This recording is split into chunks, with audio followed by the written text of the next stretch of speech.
હવે આ એક દ્રષ્ટાંત છે. 4 મિત્રો એમને ભક્તિ કરવાની ઈચ્છા થઈ અને બાલ બચાવવાળા. પછી 4 જણા ઘર બહાર છોડીને નીકળી ગયા. એણે એ ફિકર ના કરી કે આ મારા પત્ની છે, નાના બાળકો છે, એને કમાઈને કોણ ખવડાવશે, એ કોઈ પણ વિચાર કર્યો નહીં. એટલે કયા વગર જ નીકળી ગયા. જંગલમાં જા, બીજે આગળ જા, 20-25 ગાઉ છેટા ત્યાં એક આશ્રમ આવ્યો. એમાં એક સાધુ રહે. એ કે અમારે ભક્તિમાં અમારે उपदेश लेवो से तो कहा बच्चा उपदेश दूंगा लेकिन आपको सेवा करनी पड़ेगी मेरी. तो કે અમે કરશું કે એમ કરીને એને ઉપદેશ લીધો.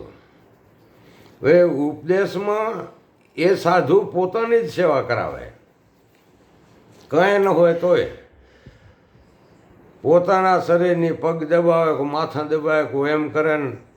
અને ગીંજામાં જબાના 2 ગીંજા, એની માલિક ઓર નાણું, હાસું કે ખોટું એ પછી કહું, એ ખખડાવે આમાં. પછી એને કે બેટા તમારે છે ને આ જે છે હું તમને આપી દઈ, મારે ભેગું નથી લઈ જાઉં, પણ તમે સેવા કરો. એણે સેવા કરી કરી કરી કરીને લગભગ 20 વર્ષ થયા. તોય પણ એ સાધુએ એને નંગ બતાડ્યા નહીં કે જો હું ખખડાવે ખરા જબામાં, પણ બતાવ્યું નહીં. પસે દઈ એમ કરી કરી અને આખરમાં એ સાધુનો દેહ છૂટી ગયો. હવે આ રહ્યા સેવક હતા એ કે હવે બાપુ તો કહેતા હતા રહ્યા, આપણને જે દેવાનું કહેતા હતા એ આરું મનમાં રહી ગયું. હવે આપણે તો એ 2 જણા એમ કીધું કે આપણે એમના જબાના ખિસ્સામાં તપાસ તો કરીએ કે ખરી હકીકતમાં શું હોનાના સિક્કા છે કે ચાંદીનું છે કે શું હતું. ખખડાવ જ કર્યું 20 વર્ષથી. તે પછી આ એ વાત બરાબર છે કે આપણે જોઈએ. એટલે 2 સેવકે ગીંજામાં હાથ નાખ્યો, જબાના ગીંજામાં, તે લોખંડના વાયસલ નીકળ્યા. એટલે 4 પસ્તાવા માંડ્યા. ઓહો, આ તો કે આપણને બાપુ છેતરી ગયા. સેવા કરાવી અને શેલી બાકીના આ લોઢાના આપણે વાયસલ બધા નીકળ્યા, હોનાનું તો કાંઈ નથી. એટલે વિચાર કર્યો કે હવે આપણે પાછા ઘરે જઈએ. તો આપણા નનકા છોકરા મૂકીને આવ્યા હતા ને 20 વર્ષ થઈ ગયા. હવે આપણે હું જઈએ તો આપણા પગ હાજા નહીં રહેવા જે છોકરા ભાંગી નાખશે કે અમાને મારી માને બધાને મૂકીને તમે ભક્તિની પૂંછડીઓ થવા ગયા હતા, કેમ પાછા આવ્યા? એટલે આપણે માર ખાવી પડે. હવે એના કરતાં આપણે બાવા થઈ જાય પરાકે રખડતા. એટલે કહેવત છે કે બાવો 2 થી રહ્યો, ઘરનો રહ્યો અને ઘરનો ન રહ્યો ને તળનો ન રહ્યો, એકે ગતિ ન રહ્યો નહીં. એટલે એમ ગુરુ જે કરીએ તો એને ઓળખવાની વાત છે. હવે એનું ઓળખવાનું પ્રમાણ શું છે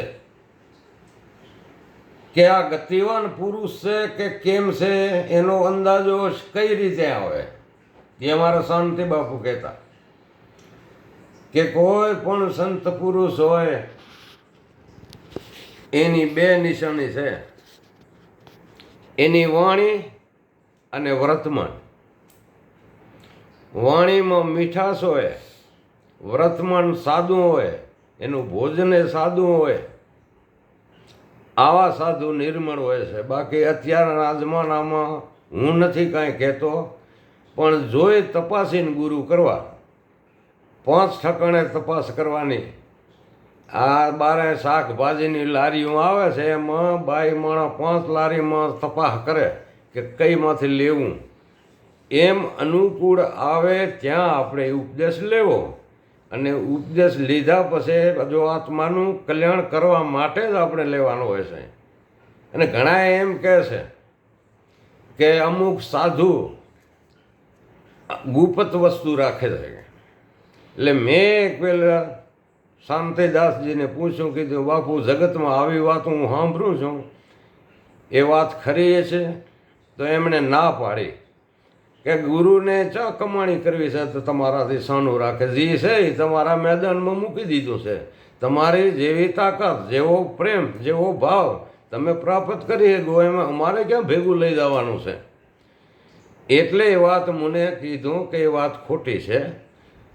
કોઈ પણ ગુરુ હોય આટલી વસ્તુ છુપાવતો નથી, અને છુપાવતા હોય તો એ ગુરુ નહીં. શિષ્યમાં ભેદભાવ રાખે તો ગુરુ કેને કહેવાય? મા બાપ નથી રાખતા તો બીજા નંબરમાં એક ગુરુ આવે છે. ગુરુ પદ બહુ મોટું છે. તો એમનો જમણો અંગૂઠો પૂજન 14 લોક જો પૂજાતા હોય, આવી પૂજા લઈને ખોટું બોલે, એ વાત ખોટી છે. હું એ વસ્તુને માનતો નથી કે. એટલે